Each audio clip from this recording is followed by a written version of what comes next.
Hi everyone, my name is Nina Camplin and I am the online arts facilitator for the VC Gallery. Welcome to another one of our Wednesday workshop live watch parties. Today we're going to look at doing a snow scene in the style of Bob Ross called Winter Stillness. So that's what it's going to be based on, and I'm not going to follow this exactly, I'm just using this as a guide.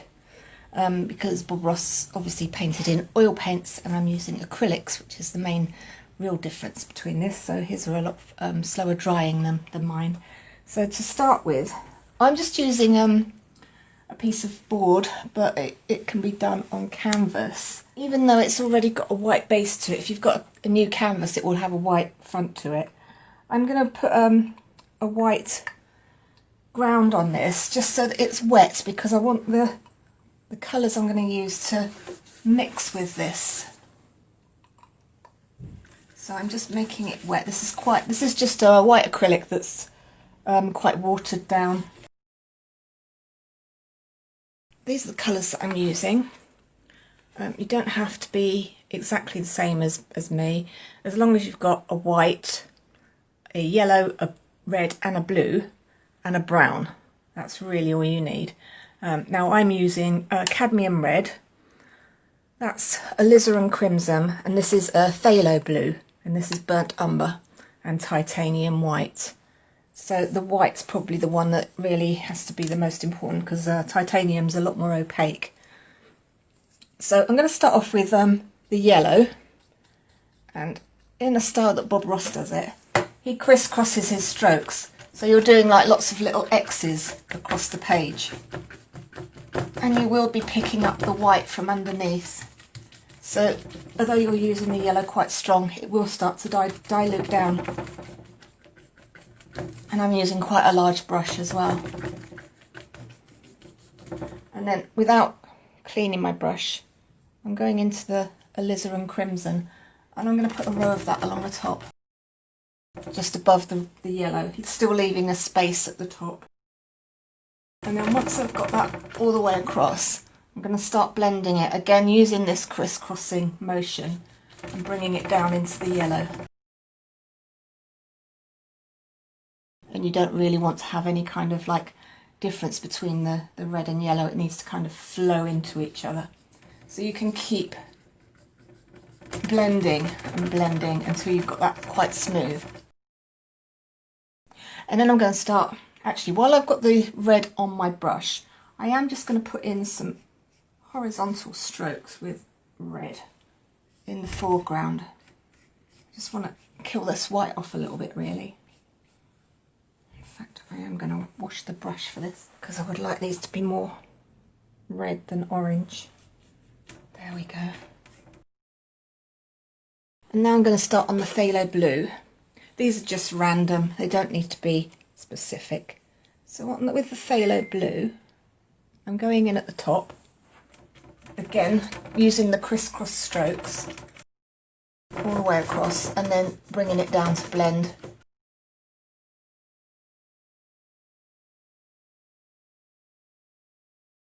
I'm going to just put some more red into this. Just using a clean brush to blend this a bit more.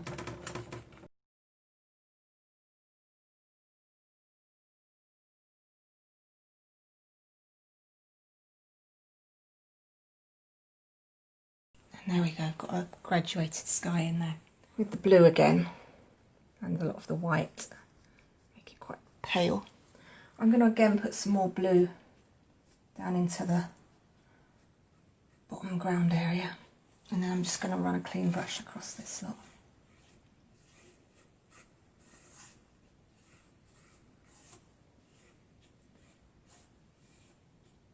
So I've got rid of most of the white. Okay, so what I'm going to do next is I'm going to start putting in some distant trees. So for this I'm going to use the burnt umber.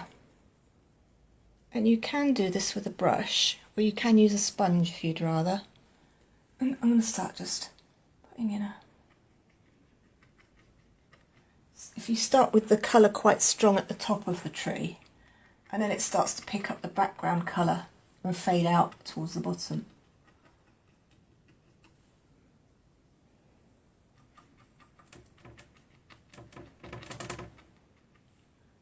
And I'm just kind of stippling this on.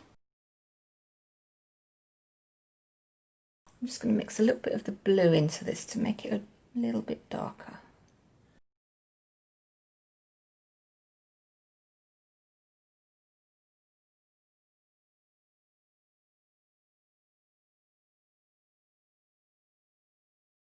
I brought this down to the horizon line, but what I'm going to do now, I'm going to clean my brush, and then I'm going to go back into it with the yellow and white, and I'm going to bring that up from the bottom. Fade this out so it looks further away.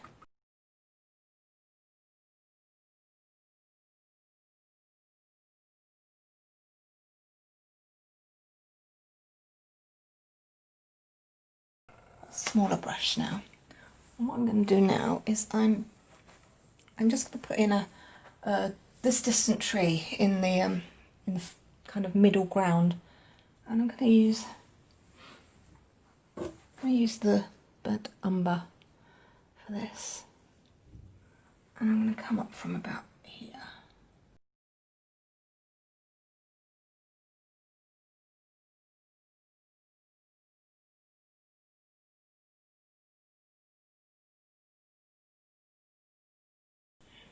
I've got a distant tree in there. I'm going to start using this, I think this is about a 1/2 inch brush. And what I'm going to do now is I'm going to start putting in the snow on this right bank. So I'm just using the titanium white on its own, and I'm going to come in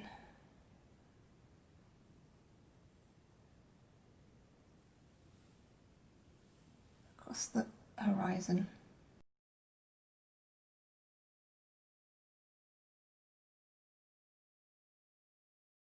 And I'm just starting to form some banks that will blend in with the colours I put down already.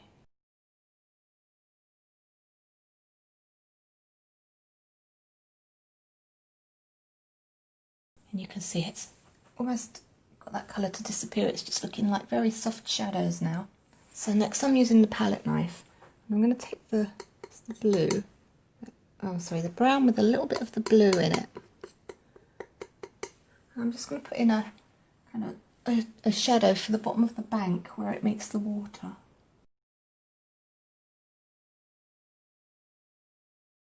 Now I want to make this look a little bit more like water. What I'm going to do is I'm going to take the brown and the blue. I've got a little bit of blue here. I'm going to mix it with the white. And I'm going to start making some reflections.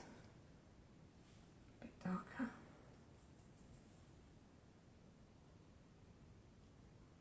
So I'm pulling it down.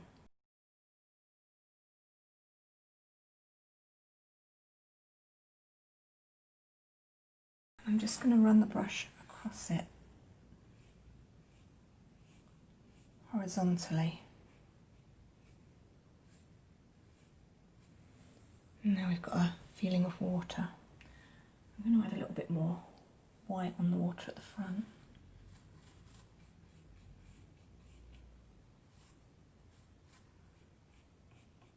And then back to the palette knife. Just going to add some little flashes of white on the top of the water where the bank joins the surface of the water. I'm going to come in like this.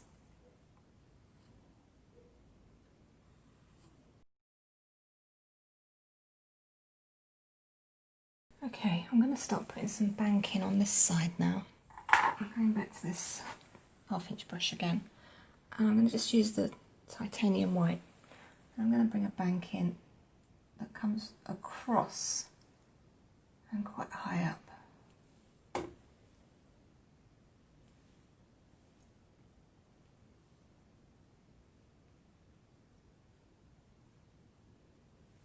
It's just starting to merge with the colours in the background again.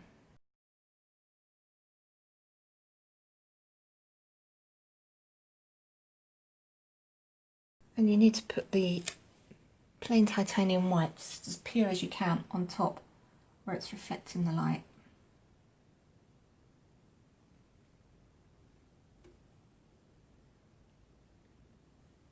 And now I'm going going to look at this distant tree here. Now, Bob Ross has always favoured using fan brushes for fir trees. So what it does is, if I use the burnt umber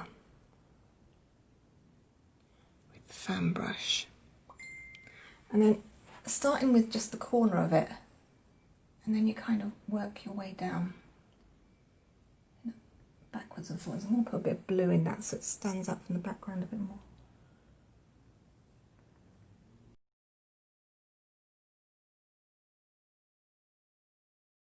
And then just another one coming in from this edge.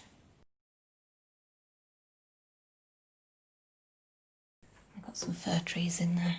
I'm going to just put a little bit of kind of snow highlight on these. So again, using the fan brush, I'm using titanium white with a bit of blue in it, just so it's not too white, because it's a distant snow, so I want to tone it back a little bit. And I'm just going to put a few bits in.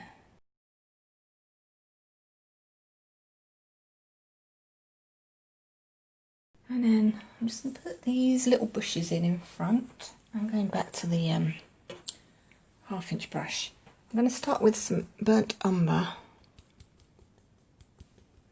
And I'm going to put this down underneath them as a kind of a shadow base for them. Stippling this again. I'm just going to clean this brush off. Now I'm going to use white with some of the yellow.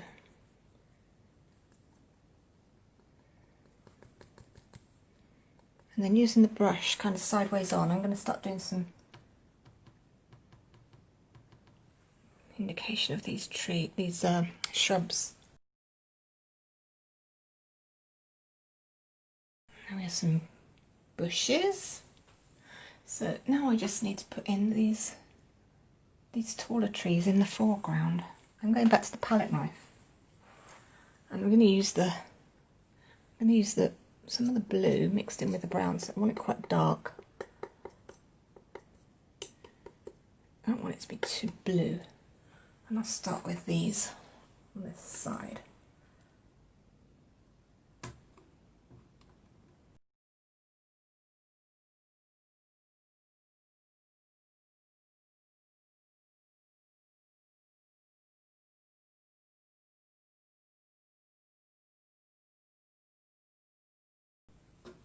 Now I've got a big one on this side as well.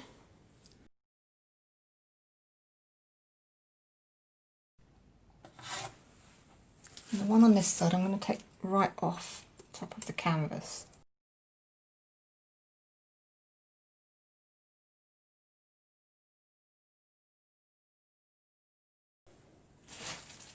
I'm going to go back to the white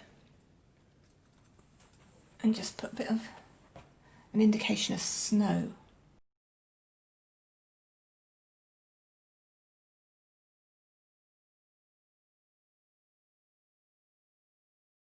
It's a good way to pull them out from the background, so where you've got very dark background behind it, you can put a lot more white on. Going back to my fine brush now to put some branches in on these trees. I'm using the blue and the brown together really dark because I want this to come forward because they're right in the foreground. So we're going to just take these out. Add a bit of water to it to make it flow better. What I'm doing is, as I'm putting it down, I'm just kind of twisting the brush like this as I'm going along, because branches never seem to grow completely straight. You might even have some that go downwards.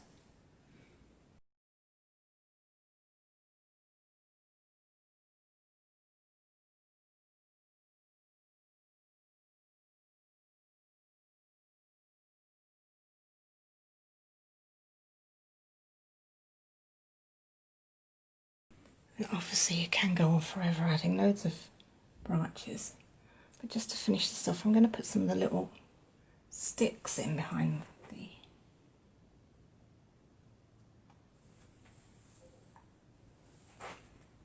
sometimes get just a few little twigs growing out from the base.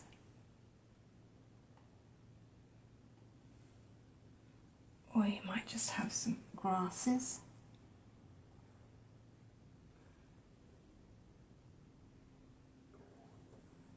And some random ones coming out from the bank.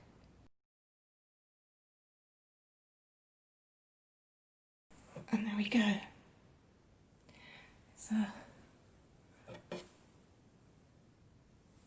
basic winter scene. I hope this has inspired you to have a go. If you do produce your own painting at home, please do post it on our VC Gallery page on Facebook, because we'd love to see it. And I'll see you again next week. Bye.